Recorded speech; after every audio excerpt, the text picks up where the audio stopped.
Don and I had just moved into this house, didn't expect to have any more children, discovered we were pregnant. He was healthy and happy and very much like his dad, very social, always smiling, so just really, it was a joy.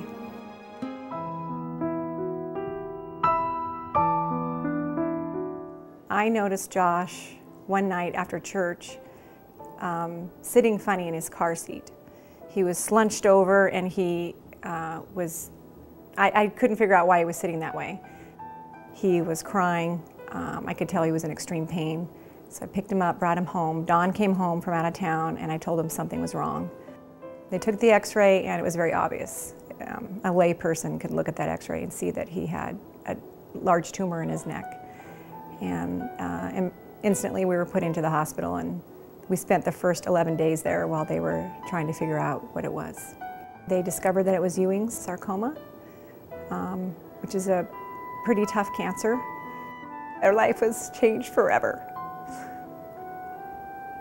I hated those chemicals going into his body. I hated what I saw happening to him, his hair falling out. The hardest was his eyelashes. He was angry, he was throwing up, hurting. He felt terrible. He didn't want to go anywhere, he didn't want to see people. He was just a totally opposite of who he was. It wasn't Josh. You look at him and you think, this isn't the boy that I know.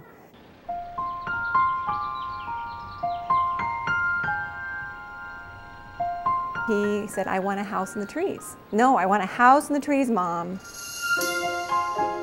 with a kitchen and a bathroom and a shower and a garage, and I want all of us to sleep there. And his dream was pretty big from the beginning. Actually, it was very big. I just think, wow, Josh, when people tell you to dream big, he doesn't mess around. It was very evident from the beginning that it wasn't just a tree house. It was a house in the trees. So right about there. Maybe that little thing up there. Maybe 8 to 10 feet, a little taller maybe. We just explained to him that he wouldn't have plumbing. There would be no flush toilet in the house. The idea sprung from his drawings.